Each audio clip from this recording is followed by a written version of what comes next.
Boa tarde. A minha pergunta vai para o Fábio, tudo bem, Flávio? Sobre CAT. E num dos slides que tu mostrasse ali, tu focasse bastante no bandolim, mas embaixo tinha o skipjack. E ele estava como maior do que 1 no esforço de pesca, etc.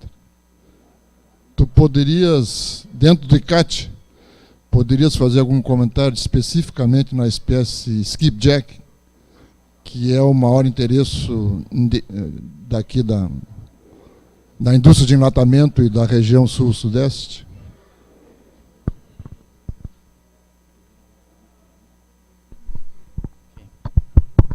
Certamente, poderia sim. Em relação ao skipjack, embora acho que nos 2 últimos anos eu teria que levantar esses dados, a mortalidade por pesca tenha se situado acima da mortalidade compatível com o rendimento máximo sustentável, o consenso é de que ambos os estoques, tanto do oeste como do leste, se encontram-se em ótima condição, particularmente o nosso estoque, o estoque que nós explotamos. Isso se reflete, inclusive, no tamanho do peixe que nós capturamos aqui, que é muito maior do que o peixe capturado na costa da África, por exemplo. Nós estamos, nesse momento, desenvolvendo um programa extremamente importante, que é o AOTTP, é a sigla para Atlantic Ocean Tuna Tagging Program. A expectativa é de marcar mais de 100 mil atuns no Oceano Atlântico, dos quais nós submetemos uma proposta e conseguimos recursos na ordem de 650 mil euros para marcarmos 13 mil atuns no Brasil. Temos tido muito sucesso, estamos acima da meta, estamos, portanto, conseguindo cumprir com os nossos objetivos e isso deve melhorar ainda mais a partir de agora, quando se reiniciam a pesca no sul do Brasil. A partir de Itajaí nós não estávamos trabalhamos no início, mas na sequência nós descontinuamos, que a pesca parou, e acho que o Alexandre Lopar, cadê ele? Tá ali o Alexandre. Isso, tenho que agradecer especialmente ao Alexandre, porque o apoio que nós temos tido da Léo Santos vai ser absolutamente fundamental para a gente conseguir atingir esse objetivo, que é um objetivo de extrema importância para todos nós. A expectativa que a gente tem com esse trabalho é que a gente consiga mostrar que o bonito listrado que a gente pesca no Brasil pertence a um estoque independente que ocorre na costa brasileira. Se for esse realmente o caso, isso nos daria muito mais autonomia para gerir esse estoque e nos libertarmos, de certa maneira, do controle da ICAT, uma vez que o estoque seria um estoque eminentemente brasileiro. Então, esse trabalho é um trabalho que tem potencialmente uma repercussão muito grande para o país. Acho que a cota aí está em 31 mil, 35 mil. Na verdade, essa é o rendimento máximo sustentável, está estimado em 31 mil. Na última avaliação que nós dispomos do estoque do Oeste, ele estaria 30% acima da biomassa necessária para o rendimento máximo sustentável, então o estoque está em ótimas condições. E, da mesma forma, a mortalidade por pesca estaria 30% abaixo. Então é um estoque que se encontra bem ordenado e talvez seja o estoque com maior estabilidade em termos de produtividade de todos os estoques manejados e ordenados pela ICAT. Por uma razão ou por outra, mas é importante ressaltar isso. Então é isso que eu tinha a acrescentar e a responder nesse sentido. E fazer, aproveitando o ensejo da oportunidade da palavra, lembrar algo que eu falava com o IMAI um pouco antes, de que essas ameaças que eu coloquei aqui de sanções, elas se referem à pesca ilegal. Mas há toda uma outra frente de ameaças, que são as ameaças relacionadas a questões sanitárias, que também têm implicações muito graves e poderão resultar no impedimento do Brasil exportar o seu atum para a União Europeia. Então estamos, de fato, sendo cercados por várias frentes. Obrigado. Nesse sentido, um outro aspecto extremamente importante: o Brasil, no ano passado, tomou a iniciativa de propor o desenvolvimento de regras de controle de captura para o bonito listrado.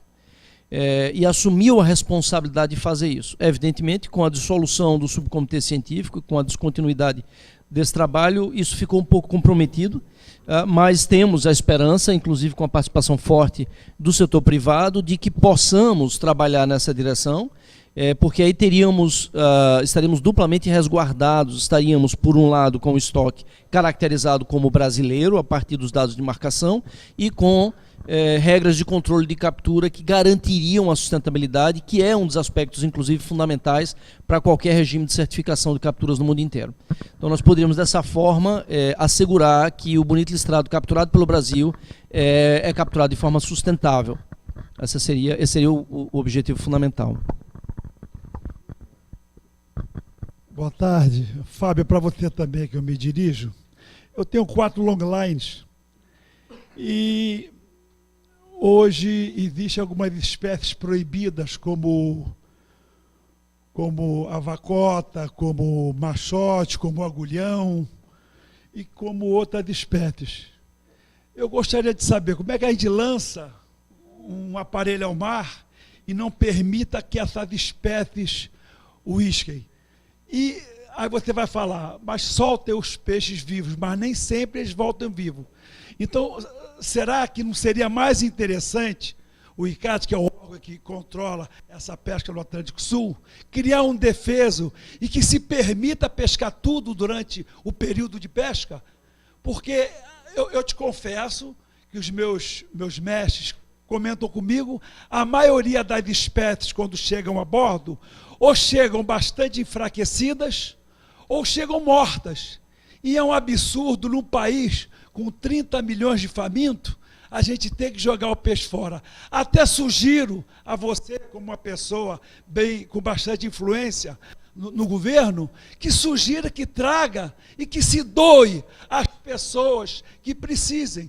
Eu sou até a favor de trazer e doar, sem qualquer resultado de lucro. Agora, jogar fora, eu acho um absurdo. Esse é um questionamento meu. E o outro, já que o ICCAT é o órgão que ordena a pesca do longline, como uma juíza no estado do Rio Grande do Sul proíbe-nos de pescar o cação azul. Eu gostaria de saber de você se isso está certo, a gente não poder o desembarque no Rio Grande do Sul da espécie do cação, que você sabe muito bem que é o alvo principal do longline, que a meca e o atum estão escassos, e que realmente representa de 30% a 40% da economia da embarcação. E somos também obrigados a colocar fora por causa de uma pessoa que eu acho desequilibrada. Eu gostaria de saber do amigo se realmente o ICCAT, um órgão que controla a pesca do longline, não poderia interferir e realmente tomar alguma atitude em relação a essa débil mental. Ok, vamos lá. Primeiro, em relação à questão do tubarão-martelo, de fato, é uma situação bastante incômoda nós estarmos devolvendo peixes mortos ao mar. Eu acredito que o Brasil teria toda a condição, outros países o fazem, né, proíbem descarte ao mar. O caso da Noruega, discards are prohibited in Norway. You have to bring the, isn't it? Yeah. Então a gente pode adotar, poderia perfeitamente adotar o mesmo princípio de trazer esses peixes para a terra e de doá-los. O objetivo por trás dessa medida é que no momento em que você sabe que aquela espécie não tem valor econômico, no momento que você encontrar uma área que tem uma densidade elevada, você vai tender a evitar aquela área e ir para um outro local, diminuindo consequentemente a captura dessa espécie, que de fato, isso é um fato, a gente tem que lidar com ele, de fato encontra-se severamente sobrepescada. Então, óbvio que ninguém quer chegar numa situação em que o tubarão-martelo esteja forte, ou nenhuma outra espécie extremamente ameaçada de extinção. Então, o que a gente tem que ponderar é qual é a melhor estratégia. Estabelecer um defeso é uma alternativa, mas acho que do ponto de vista econômico seria muito mais contraproducente, considerando o percentual do martelo em relação às capturas totais. São estratégias que têm que ser, obviamente, discutidas e buscadas. Esse é o primeiro aspecto. Em relação à questão do tubarão azul, eu não vejo nenhuma fundamentação científica para se proibir a captura de tubarão azul. No meu entendimento, é uma medida completamente desprovida de fundamentação científica, é uma medida despropositada, baseada numa avaliação equivocada de alguns pesquisadores que obviamente pensam diferente. A ICAT realizou, não foi uma nem duas, realizou 3 avaliações de estoque do tubarão azul. Quer dizer, uma espécie cujas capturas são monitoradas, é uma espécie cujos estoques têm sido avaliados e não há até o momento, não houve até o momento, nenhuma decisão da ICAT de se adotar medida de restrição das capturas, porque os estoques se encontram em boa condição. E os resultados da ICAT mostram isso. Agora, a comissão ela não tem a autoridade para invadir a soberania de um país. Então, se o Brasil, por vontade própria, quer adotar uma medida mais restritiva do que a ICAT, ele é soberano para fazer isso. Então, não há nenhuma possibilidade de se buscar ajuda da ICAT nesse sentido. O que se precisa, de fato, é uma tomada de consciência de que essa é uma medida, no meu entendimento, essa é a minha opinião científica e a opinião científica também do subcomitê, aliás, do Comitê Permanente de Pesquisa e Estatística da ICAT e da própria comissão, de que, nesse momento, essa medida é completamente despropositada. E ela foi fundamentada em dados gerados na costa do Rio Grande do Sul especificamente. Em uma espécie que tem uma distribuição hemisférica, cujo estoque se distribui em todo o Oceano Atlântico Sul, você tirar conclusões e adotar medidas de ordenamento com base em capturas realizadas em um único ponto é completamente desprovido de fundamentação científica. Mas alguns pesquisadores têm um carinho muito grande pela espécie e não querem que a espécie seja pescada de jeito nenhum, independentemente da condição em que ela esteja. Eu vejo dessa maneira. Eu acho que há um exagero, claro, no meu entendimento, mais uma vez, posso estar equivocado, mas é a minha opinião científica e tenho acompanhado de perto essas avaliações de estoque, diferentemente de outras espécies, que têm uma urgência muito grande de proteção, como é o caso do tubarão-martelo, por exemplo, como é o caso do tubarão-tuninha, como é o caso do tubarão raposa, que praticamente desapareceu. São espécies que realmente se encontram numa situação crítica. E por essa razão a ICAT adotou medidas restritivas de captura em relação a todas essas espécies. Não em relação ao tubarão azul, porque entendeu que não havia essa necessidade. É um descompasso entre a visão de um Estado brasileiro e da comunidade científica desse Estado e do sistema judiciário desse Estado e da ICAT. É uma contradição e, obviamente, quem está pagando o preço dessa contradição é o setor produtivo. É a minha avaliação, minha modesta avaliação.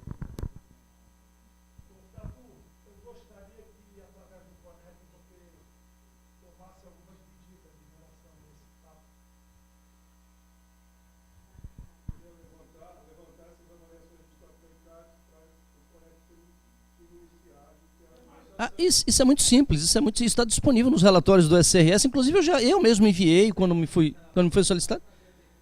É só enviar os relatórios da ICAT.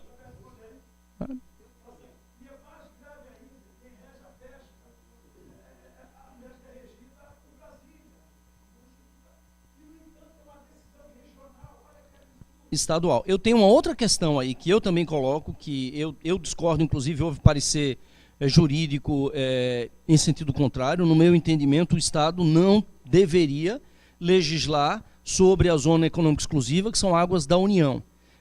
A legislação do Estado deveria se restringir ao mar territorial, mas não é um entendimento de alguns juristas que pensam diferente. Mas eu discordo, eu acho que o Estado tem a autoridade legal de legislar até o limite do mar territorial. A partir daí a legislação deveria, 12 milhas, a partir daí a legislação deveria ser da União, do Ministério da Pesca, obviamente, através da gestão compartilhada com o Ministério do Meio Ambiente. É a minha visão.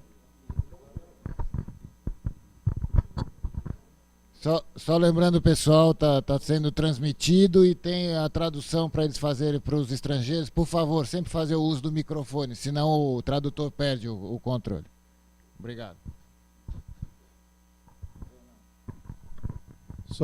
Alô? Só para complementar, a Lei 11.959 estabelece que as águas interiores só estão sob gestão pesqueira dos estados. As águas marinhas, todas elas são de competência da União para a gestão pesqueira. Bom, agora é a minha vez, né? Eu gostaria de agradecer a todos e parabenizar a todos os que fizeram suas palestras aqui hoje. E eu tenho uma pergunta para o senhor Ernesto. É bastante interessante. No dia 23 de maio de 2017, a Dinara publicou uma resolução sobre cotas para cação-anjo, gatuso, que eu acho que é o cação-bico doce, e arraias, com cotas de tolerância na área comum entre Uruguai e Argentina de pesca. O senhor tem informação de como são divididas essas cotas e qual tipo de controle eles fazem, se é por pesca individual por barco, ou qual seria a solução deles? Se é uma resolução da DINAR, ela também deve ser da INIDEP, né? Eu creio que seria isso. Essa seria a minha primeira pergunta. Depois eu tenho uma para o Martin. Sim, entre Argentina e Uruguai tem um organismo chamado a Comissão Técnica Mixta do Frente Marítimo do Rio da Prata.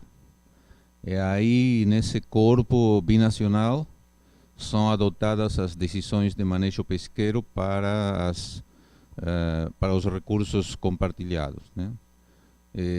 Aí eles estabelecem, para cada espécie tem critérios diferentes. Por exemplo, para a merluza tem um critério, para a corvinha tem outro, baseado geralmente na história de cada país na pescaria. Eu não conheço exatamente esse caso, como foi dividida as capturas dessas espécies, mas eu lembro que para a merluza foi, por exemplo, 60% para a Argentina e 40% para o Uruguai, e na corvinha foi o inverso, né? Então aí eles se reúnem, discutem um critério e adotam uma decisão. Tem que ser consensuada, porque são só 2 votos. Não podem tomar nenhuma decisão que não seja pelo acordo dos 2 países. Esse é o mecanismo que a Argentina e o Uruguai têm estabelecido, que nos últimos anos está funcionando, mas que durante muitos anos foi fonte de uma paralisia muito grande, né? Nos últimos 10 anos começou a funcionar melhor. Acho que os 2 países ficaram baixo uma pressão muito grande para começar a adotar decisões que melhorem a situação dos recursos compartilhados, que estavam bastante ruins, né? Não sei se com isso eu estou respondendo a sua pergunta. Pela decisão aqui, parece que é uma cota única de 2.400 toneladas por cação anjo e 3.600 por cação bico doce. Sim. São justamente em cima dos elasmos brancos, né? Geralmente é dividida, essa cota única é dividida entre os 2 países, tanto para cada um, e o controle, a única forma que tem de controle é as estatísticas de cada país. É o que cada país declara ter capturado. Não tem um controle cruzado, os argentinos não controlam o que fazem os uruguaios, nem o contrário. No caso aqui parece que também tem uma tolerância, no caso do anjo, de 250 toneladas, que seria uma reserva administrativa. Que talvez seja justamente se algum barco estourar a cota, eles possam controlar para aí fazer a proibição. Depois de proibido, eu não sei como é que eles vão fazer. Vão jogar fora, como nós fazemos. Fecha a pesca.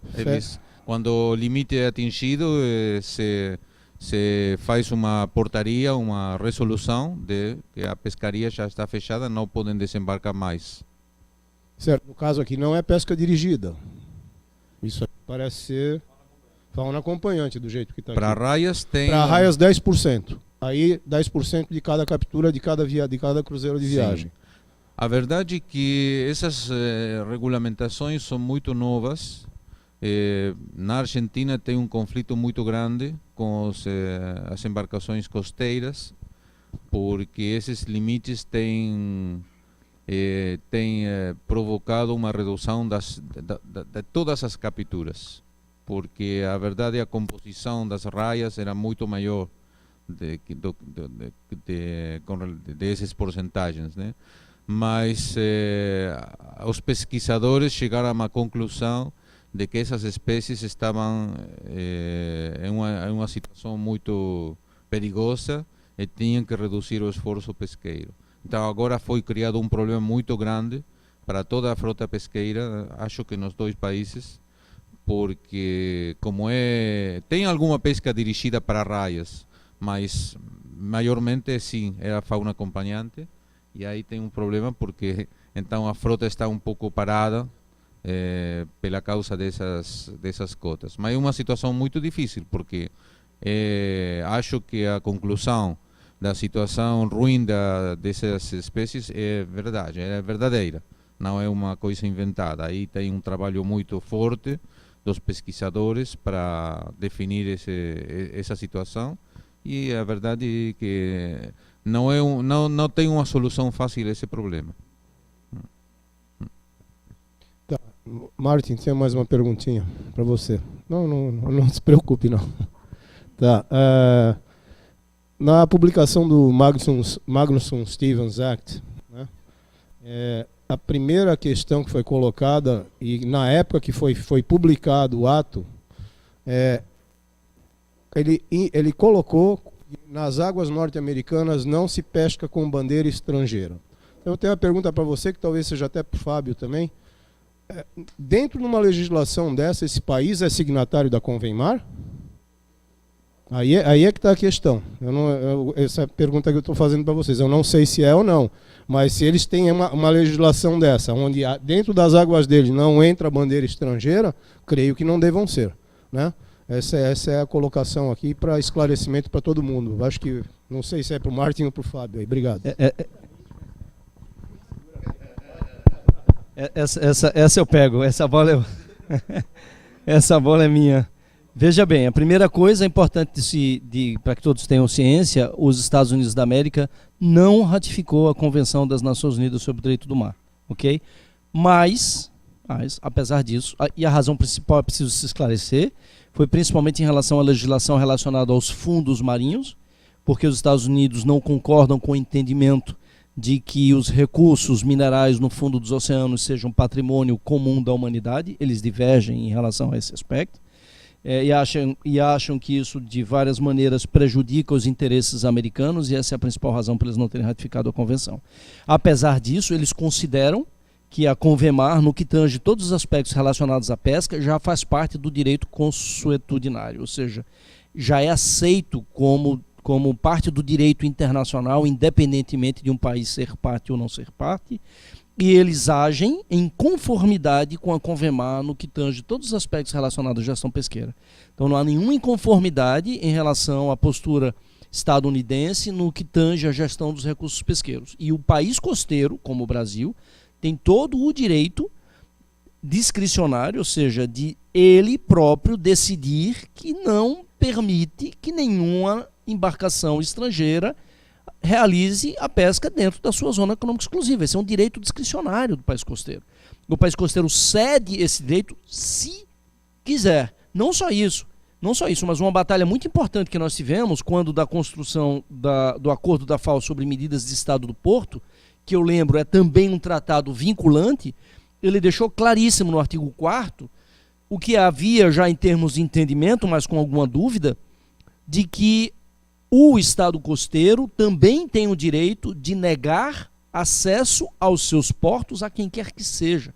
Então, um barco pesqueiro entra no porto brasileiro se e somente se o Estado brasileiro quiser, desejar dar acesso a essa embarcação aos nossos portos. O Brasil não é obrigado a permitir que embarcações estrangeiras utilizem o nosso porto, salvo em motivos de força maior, força majeure. Aí o Brasil é obrigado, pelo direito internacional, de dar acesso ao seu porto. Mas isso implicará, são as famosas arribadas de antigamente, isso implicará a abertura de um processo pela Capitania dos Portos, que eventualmente poderá se estender por 2, 3 meses. E, claro, esvaziará qualquer possibilidade de viabilidade econômica de utilização dos nossos portos com fins pesqueiros.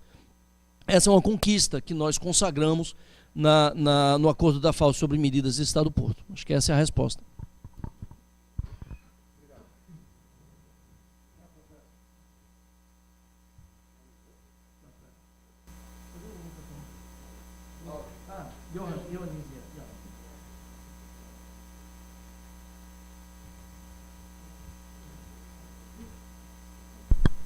Yes, we all know. Comments and questions.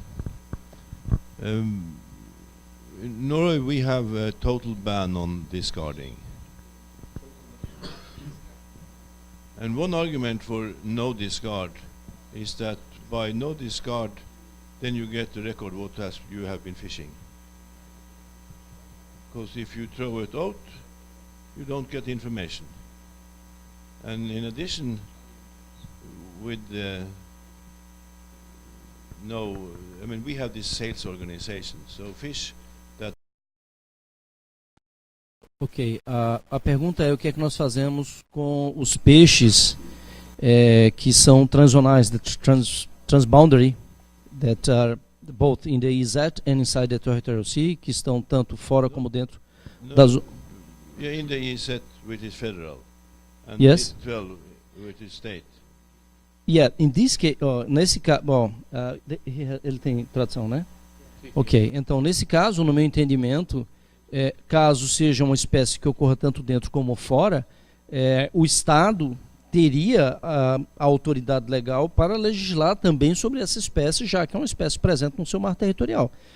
E obviamente isso teria que ser feito de forma coordenada, consociada com o órgão federal, teria que ser uma coisa coordenada entre o órgão estadual e o órgão federal. É o meu entendimento. Posso, mais uma vez, estar equivocado, e eu sei que muita gente tem um entendimento contrário de que o Estado tem autoridade para legislar mesmo além do mar territorial. Mas eu acho que nesse caso caberia, haveria sim a previsão legal para a gestão estadual, mas acredito que ela devesse obrigatoriamente ser coordenada com a gestão federal, até porque nesse caso, há uma necessidade subentendida no âmbito da Convemar, da necessidade de que as medidas sejam compatíveis. A compatibilidade é em relação à zona de alto mar e à zona econômica exclusiva, mas acho que mutatis mutandis, esse raciocínio se aplicaria também às medidas adotadas por um Estado costeiro e às medidas adotadas pela União para gerir um estoque que ocorra tanto dentro como fora do mar territorial de um determinado Estado. É a minha leitura. But at the moment, then, when you have no federal management, it's not a problem. Yes, if there is no federal management, then I don't see any problem. I think the state then is free to manage it. But if there is federal management, then I think both have to coordinate somehow. I don't see how either could legislate or manage the stock if the stock is the objective of management for both the state, and because it occurs in territorial waters of that given state, and also it occurs in the economic exclusive zone. If we are referring to tunas, then it's a completely different story, because then you have the whole section on the highly migratory and straddling stocks that is set out by the New York Agreement, and I was referring to straddling, not transboundary. I said transboundary, but I was meaning straddling the last time I used that word. Thank you. If you allow me one more comment, is that you are not complying with your obligations in ICAP. It's very serious. One thing is that jeopardizes the common fight we have done as new coastal states. And the second is that it will be most likely you will get banned from exporting. You will give the industry big economic losses. Yes, I think this is extremely serious, and we are really playing with fire, as I said, and I don't think that the exact understanding of the possible consequences has been apprehended by the sector. I just hope that in my presentation I made that point enough clear so that people will understand what kind of threat they're facing, many of them not even being aware of what kind of threat they're facing.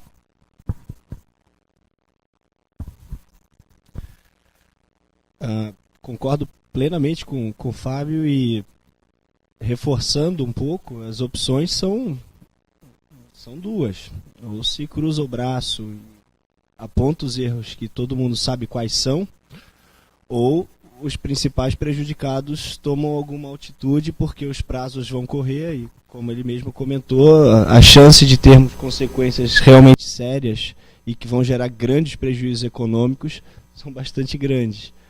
Então, começar a compilar informação, registrar isso dentro de planilhas, trabalhar em coordenação direta com os pesquisadores e o comitê de pesquisa, eu acho que é a solução mais fácil a curto prazo para que os problemas iminentes do mês de novembro, correto, Fábio? Porque, infelizmente, o prazo existe e, sinceramente, eu quero ver qual que é a expectativa que se tem de que o governo vai fazer alguma coisa dentro de um mês e meio, 2 meses, ano que vem. O problema, eu acho que é hora de começar a trabalhar em soluções, na verdade. O que é possível ser feito, primeiro a tarefa é dimensionar a tarefa. E segundo, saber o que a gente pode fazer, quem pode trabalhar.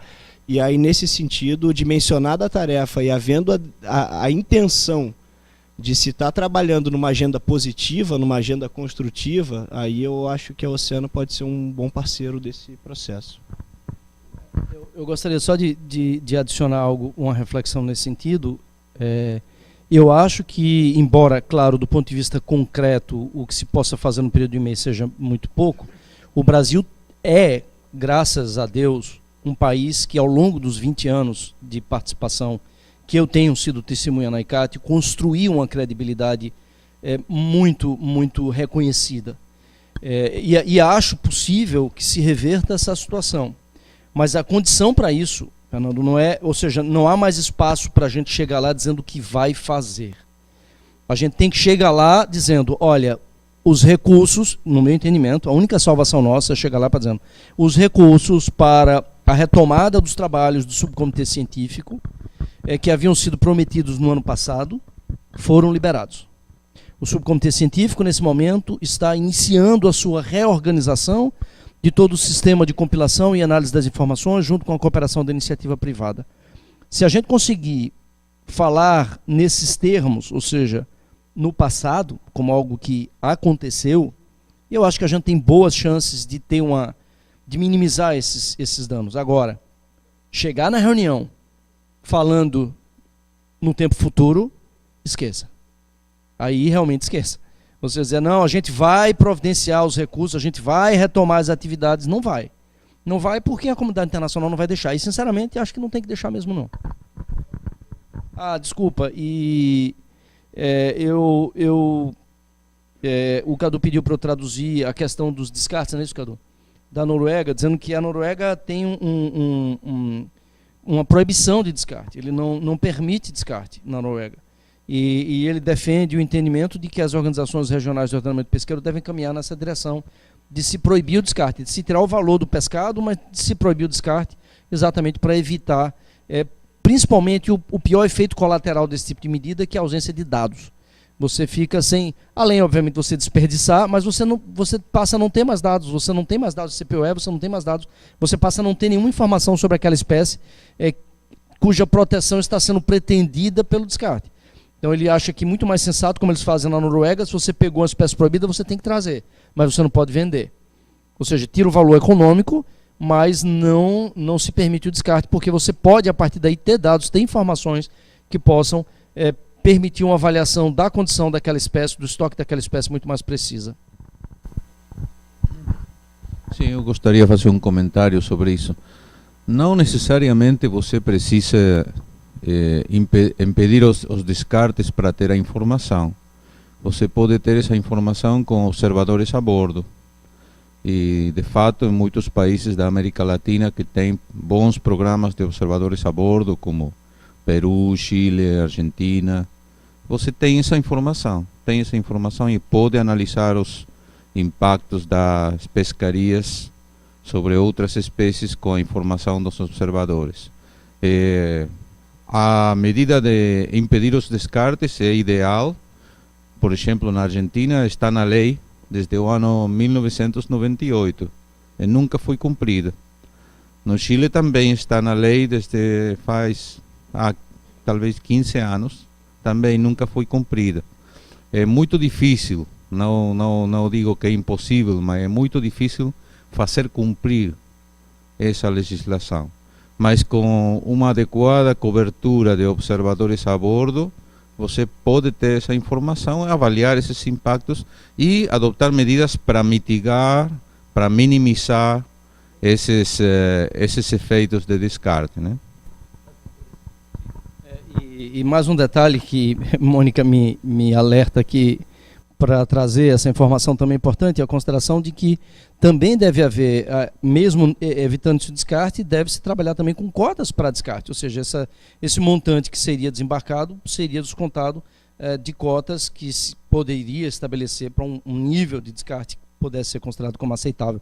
Ou seja, há muitas alternativas, certamente, que se pode desenvolver e se construir nesse... Exato, exatamente isso.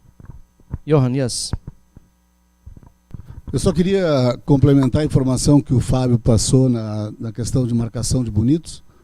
A Universidade do Rio Grande, a FURG, coordena um projeto financiado pelo Fundo Brasileiro da Biodiversidade, que já está estudando, complementando os estudos com biologia e ecologia do bonito. E em abril do ano que vem nós vamos colocar 12 marcas com transmissão via satélite em bonitos de grande porte, que são sabidamente encontrados lá no Buraco, que é um local conhecido como Buraco pelos pescadores, a nordeste de Cabo Frio, aonde o peso desses bonitos ele varia aí de 6, 8 até 12, até mais quilogramas, né?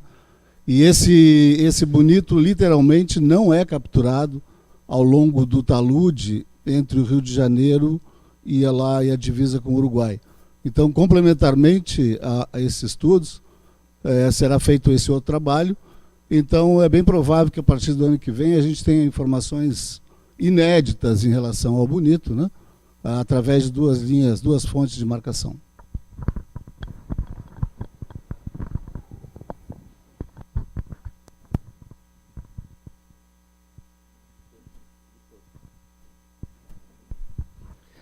Boa tarde.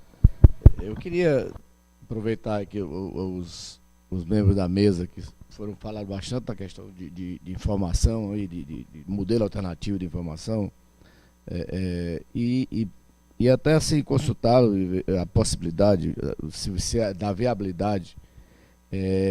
O modelo de pesca hoje, ele estava conversando aqui no intervalo, ele tem o atum na região do Ceará, lagosta no Ceará, tem atum, sardinha aqui, taína aqui. Se a gente não poderia fazer para os estados que de fato se interessam por aquela pesca, de liderarem com as suas instituições, com os sindicatos, e liderarem essa informação, porque eu não tenho fé do governo federal a reassumir essa questão estatística. Eu não vejo... É um desmonte tão grande na área federal que eu sinceramente, não vejo isso. E para maior castigo nosso, os estados que se interessam pela pesca são exatamente os estados mais pobres da federação, que não tem importância econômica, então falta a federação. Então, ainda tem outra coisa. Se você ver Ceará, Rio Grande do Norte, Santa Catarina, junta mais uns 3 aí, vai dar 20% do PIB do país.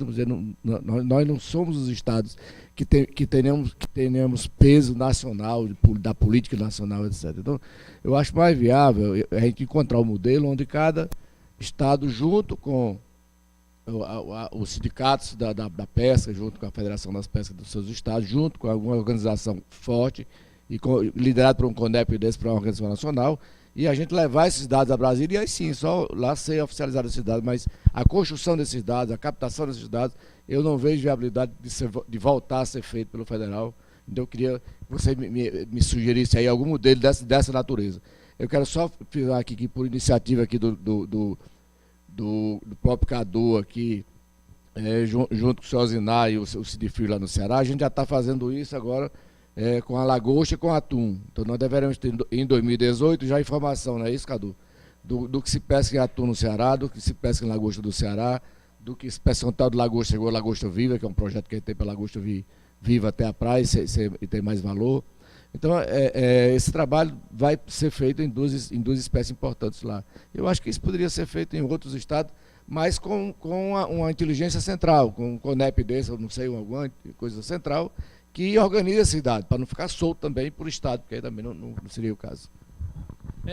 Eu acho que o que começa a se desenhar, e em toda crise tem uma oportunidade, acredito, e o que eu começo a ver como algo positivo saindo dessa crise gravíssima que nós estamos enfrentando, é uma maior organização do setor privado na geração, na compilação dessas informações, junto com os estados. Eu acho que os estados e o setor privado têm que se organizar e participar de forma muito mais direta nesse processo de geração dos dados, porque como você está colocando, acho que não dá mais para esperar o governo federal fazer isso.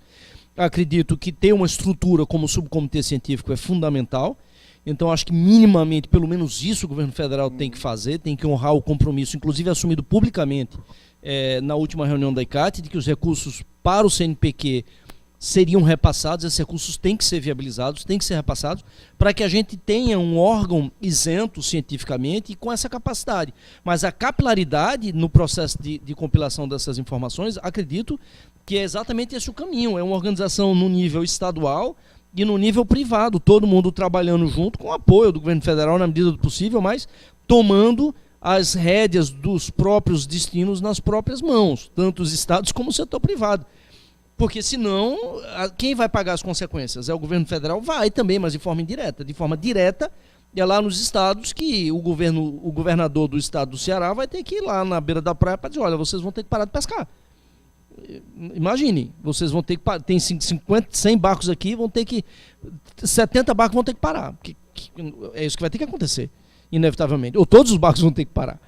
Entendeu? Então eu acho que pelo menos eu vejo nisso algo alvissareiro, algo positivo, uma sinalização de uma mudança de modelo, de paradigma mesmo, da forma como a gente faz. Eu acho que o modelo antigo de esperar pelo governo federal já era. Eu acho que a gente tem que realmente, os estados e o setor privado, cada vez mais se empoderar e participar mais ativamente nesse processo.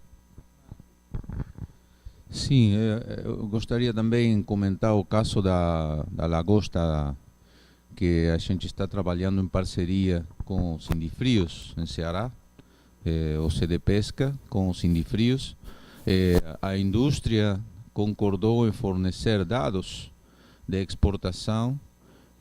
Nós reconstruímos uma base de dados desde o ano 2004 e já desde há 4 anos eles fornecem cada ano os dados novos, classificados por tamanho, por classe de exportação. Felizmente, na lagosta, a exportação tem uma classificação muito fina por tamanho, e isso permitiu fazer a avaliação dos estoques com modelos estruturados por idade, né, que é uma coisa bastante sofisticada. Nós pudimos, até as exportações de Ceará representam 50% das exportações totais do Brasil. Então, os dados que nós temos são muito representativos da pescaria.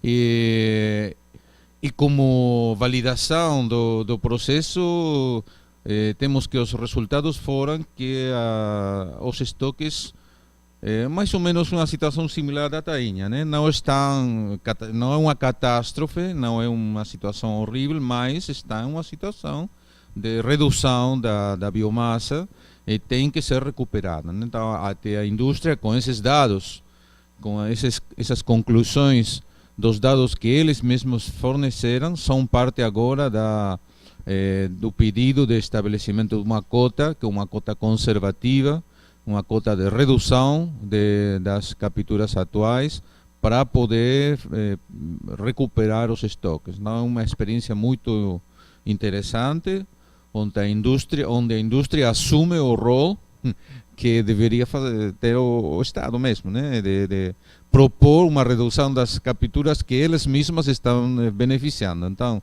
aí temos um exemplo extraordinário do que pode ser feito, e ainda mais se os Estados podem fazer parte dessa classe de projetos, né?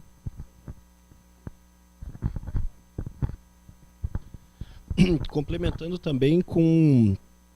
a gente teve recentemente nessa safra da tainha uma experiência interessante de coleta voluntária de dados, de automonitoramento.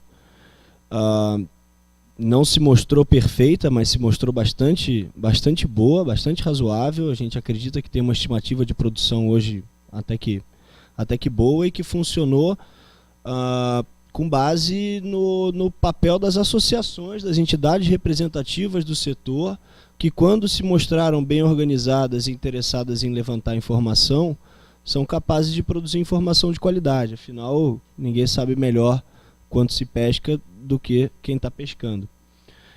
Então, quando se tem um pouco de boa vontade, se consegue iniciativas para gerar informação e dados sobre a pesca a um custo irrisório. Uma outra frente de trabalho que a gente tem desenvolvido é a busca por pegar registros que hoje são feitos em papel e tentar transformar esses registros automaticamente em dados planilhados. Que na verdade não adianta nada a gente ter um bloco com 1 tonelada de papel e você ter que levar 6 meses para conseguir digitar aquilo tudo com uma equipe, com recurso. Isso se mostra pouco eficiente. Então, trabalhos envolvendo já alguma estratégia de já estar pegando essas fichas que são os mapas de bordo e está começando a transformar isso em sistemas digitais para já ter a informação digital também é uma frente interessante. E por fim você tem também alguns dados que são disponíveis através dos próprios registros de produção das empresas, né? Que são os pesos de balança, não, Ferrão? E que já está ali. Então, eu acho que, na verdade, a solução não é um programa em que a gente vai esperar cair do céu a estatística pesqueira e o governo vai chegar lá e vai distribuir alguns milhões para contratar um monte de gente para ficar ali. Na verdade, acho que o mais razoável para o cenário atual é realmente são pequenos, a transformação começar local. E você vai recebendo diferentes fontes de informação, vai triando aquilo que é coerente, aquilo que não é coerente, aquilo que é aceitável, e aí sim você começa a voltar a ter dado, porque a realidade é que hoje o último boletim publicado data de 2012, com dados de 2010, sendo que os últimos 2 anos foram imputados, se não me engano. Então, assim, o último dado real é de 2008. Então, assim, se os dados vão ter erro, vão, mas é melhor não ter? Não sei. Então, eu acho que existem soluções no meio termo que tem uma boa relação custo-benefício e que dariam para estar sendo trabalhadas de forma integrada e em conjunto enquanto se está nessa situação. Porque, obviamente, é aquele discurso, né? Em busca do ótimo, a gente deixa de fazer o bom e termina com o péssimo.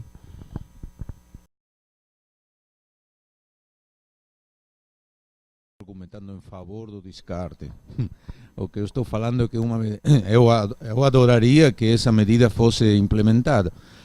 O que eu estou falando é que é muito difícil de implementar. Em países onde você tem frotas muito distribuídas e tem uma capacidade limitada dos estados para controlar o que acontece em cada barco. Porque a única forma de fiscalizar uma medida como essa seria ter um inspector, um observador com capacidade de policial em cada barco. E isso é praticamente impossível. E onde foi experimentado, como na Argentina, os inspectores recebiam propinas para olhar para outro lado. Essa é a nossa experiência na América Latina. Não estou falando que não é uma boa medida. Eu estou falando que é uma medida que nas condições atuais de nossos países é muito difícil de implementar. E então eu acho mais razoável não se focar nessa proibição, mas sim em estabelecer bons programas bem representativos de observadores a bordo para entender o que está acontecendo, sem capacidade de fiscalizar, só para observar como pesquisadores, saber para que os administradores, os institutos de pesquisa saibam o que está acontecendo e propor medidas que reduzam esse fenômeno. Não? Isso é muito mais razoável para nosso jeito de fazer as coisas, né? Só complementando, uma informação importante é que nos recursos previstos para o projeto a ser financiado e coordenado pelo CNPq, através do CNPq, coordenado pelo Subcomitê Científico, mas através do CNPq, uma parcela significativa dos recursos é exatamente para pagar bolsistas, alunos e formados para atuarem como observadores científicos a bordo, a partir da compreensão de que não há outra forma de se conseguir dados acurados de bycatch ou mesmo de captura por unidade de esforço precisa de distribuição de tamanho se nós não tivermos observadores a bordo. Então essa preocupação nós tivemos. Você está absolutamente correto, Johan, em relação a dificuldade que o Brasil fará face esse ano ao ICAT. E acho, você falou da necessidade de que precisaríamos de mágicos para conseguir sair ilesos da reunião. Acho que nem que nós convidássemos Harry Potter para integrar a delegação brasileira esse ano, a gente conseguirá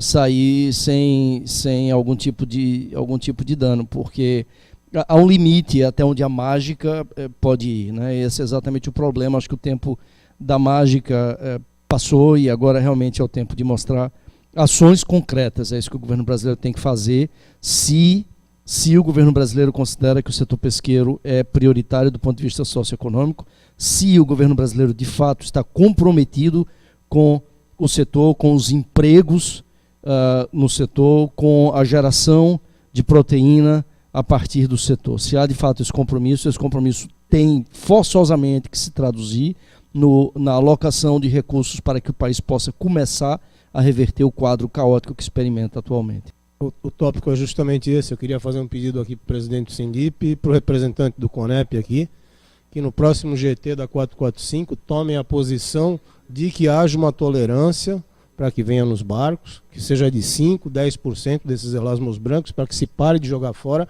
e que o que for excedente dessa taxa de tolerância venha a ser doado para o Mesa Brasil, né, sem que haja um ônus de penalidade para a embarcação e para os mestres e para os pescadores. E essa situação é absurda, né? Estamos apodrecendo o fundo do mar por ordem do Ministério do Meio Ambiente, por causa de uma portaria irracional que veio imposta por uma ONG internacional, pela associação de uma ONG internacional que o CMBio. Então, eu acho que isso aí tem que ser analisado, tá? Quem nos representa aqui é o CONEP, né? E eu acho que isso deve ser a forte posição de vocês dentro desse GT, já que vocês entraram para participar, né? Desculpe a minha colocação, mas eu acho que seria uma conciliação dos interesses de todos aqui, tá? E sobre esse assunto do ICAT, eu via um deputado do Ceará bem preocupado, um dia, não faz uma semana, e pelo WhatsApp, bem preocupado. E realmente isso aí, vamos tentar passar adiante essa mensagem aí para ver se o pessoal do Executivo, pelo menos, dá a mensagem de que está alocando os recursos, Fábio. Obrigado. Está alocando, não. Está alocado. Já alocou os recursos. No futuro nós estamos perdidos. Bom, eu vou voltar aqui à observação do nosso amigo aqui do Estado do Ceará com relação à participação dos estados, né, na questão da gestão da atividade pesqueira. No quadro que nós nos encontramos com relação a esse desgoverno, né, que existe nos últimos anos com relação à atividade pesqueira, a nível federal principalmente, não há outra alternativa senão os estados tomarem o protagonismo dessas ações. Em Santa Catarina nós estamos começamos a trabalhar o ano passado. Eu quero citar esse exemplo, porque existe dentro da Secretaria de Agricultura e Pesca do Estado de Santa Catarina uma série de conselhos, né, que é o CD Rural da Secretaria de Agricultura. E dentro desse CD Rural nós temos lá o Conselho de Pesca.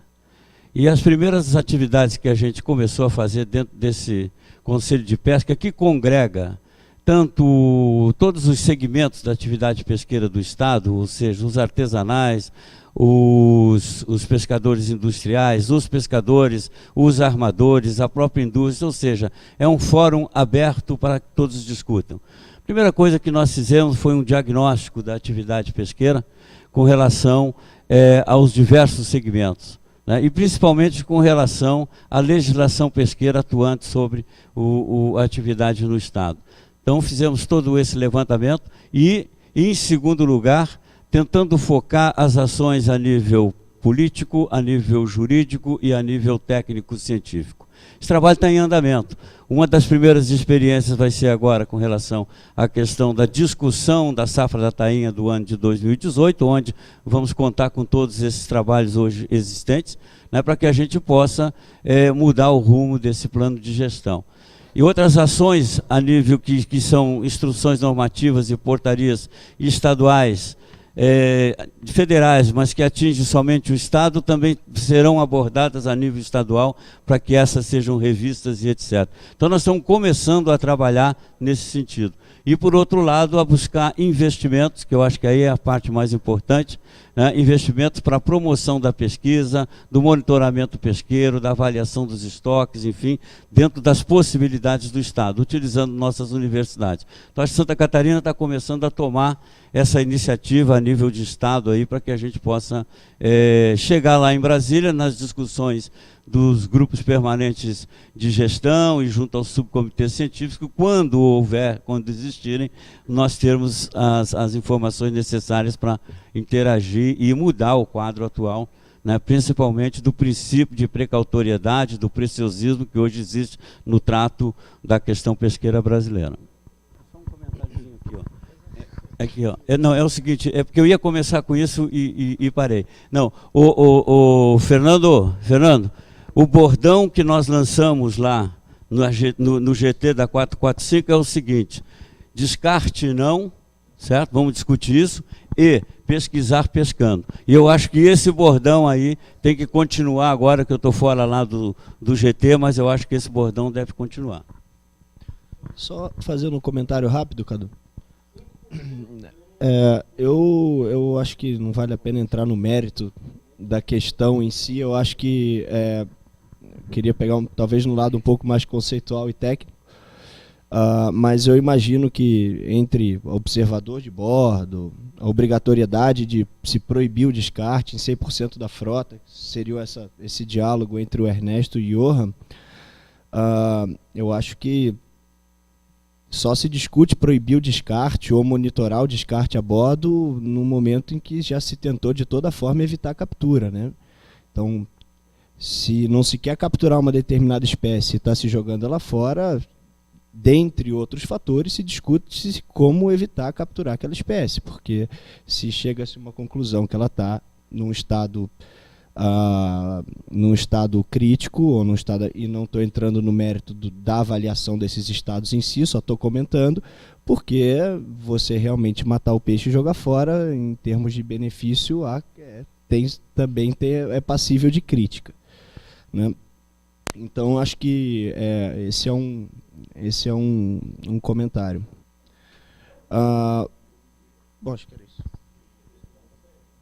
Pessoal, nós agradecemos demais a presença de todos, mas também por respeito às equipes aí de retaguarda que estão apoiando o nosso evento, tá? A gente precisa finalizar as discussões, vamos continuar, vamos criar grupo de internet e continuar essa discussão. Eu não posso deixar passar, e é importante que se diga, foi citado, Johan está citando e repetindo a fragilidade da situação brasileira daqui a alguns dias em Marrakech, e dizer bem claro, foi termo, alguns aqui estavam presentes, na última reunião do CPG, convocada pelo setor produtivo, em exigência a uma satisfação do governo pela atitude do subcomitê científico de renúncia, nos foi firmado, publicamente firmado. Nós escrevemos na sede da Oceana, nós desenhamos e de manhã nós apresentamos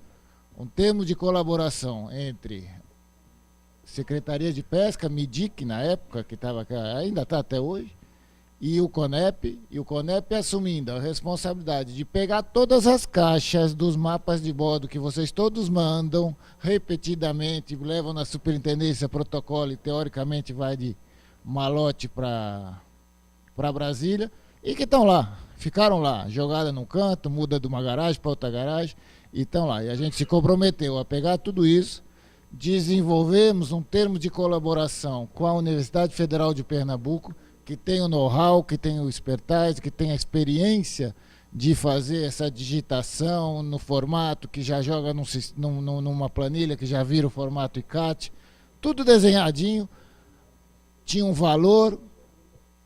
Pedimos colaboração de empresas específicas do setor de conserva, de atum, e o Sindicato do Rio Grande do Norte, que tem grande trabalho em cima de atuns. Estamos com o dinheiro disponível no caixa do CONEP, e finalmente, a coisa de talvez 10 dias atrás, tivemos uma notícia do secretário de Pesca que a Conjur não aceitou. Hoje de manhã veio um e-mail do tamanho de um bonde aí para todos os membros do comitê, dizendo que não seria possível, que está sendo feito um esforço, um mutirão entre os funcionários lá da SPA, da SAP. Então estamos trabalhando aí, não sabemos o que vai sair disso. A verdade é que vamos para Marrakech bastante frágeis, é verdade. E já disse Fábio, o que a gente vai dar é aceitar as nossas falhas, responsabilizar muito o governo. Mas acho que a grande lição é essa, que a gente tem que mudar a nossa atitude como usuários. A gente não pode também ficar, o governo mandou, poxa, o governo mandou, mandamos nós, e vamos fazer isso, e essa é a notícia. Ferrão, um comentarinho sobre a sua posição, sobre a sua postura em relação ao GT 445 e a postura que o CONEP deve tomar. O CONEP tem tomado essa postura, a nossa se formou esse GT foi muito por articulação do CONEP, dos sindicatos, de colaboração de pessoas que estão pensando em passar. Foi um erro, a 445 é um erro, ninguém discute isso, eles mesmo hoje já aceitam excessos, e estamos discutindo, mas não é no nível da truculência, é no nível do diálogo. A gente resolveu, e a postura dessa gestão do CONEP está sendo, vamos dialogar, a gente tem que recuperar uma credibilidade, uma sintonia. Não dá para mudar. O MMA é uma parte integrante, nós mexemos com recursos da biodiversidade brasileira, nós temos que lidar com essa realidade, nós temos que lidar com a realidade da Secretaria da Pesca flutuando por aí. Isso é muito mais macro do que o nosso. Isso é um interesse de Temer, de votação de partido, é um negócio que nos foge a capacidade de querer botar o pé. Bem colocou aqui o secretário, a gente é um setor economicamente pequeno para querer estar pautando demais, mas é o envolvimento dos usuários, o envolvimento dos pescadores que não estão presentes. Isso é um sindicato patronal, mas a gente tem que envolver grandes mestres, grandes formadores de opinião para divulgar essa ideia de limites, essa ideia de ordenamento, essa ideia de organização, e passar para uma outra fase da gestão pesqueira nacional. Esse é o recado que a gente queria deixar. Agradecer demais a presença dos parceiros noruegueses, agradecer demais o staff Sindip, o staff CONEP, que colaborou demais, pessoal aí da retaguarda. E vamos para a próxima aí, vamos continuar as discussões. Muito obrigado.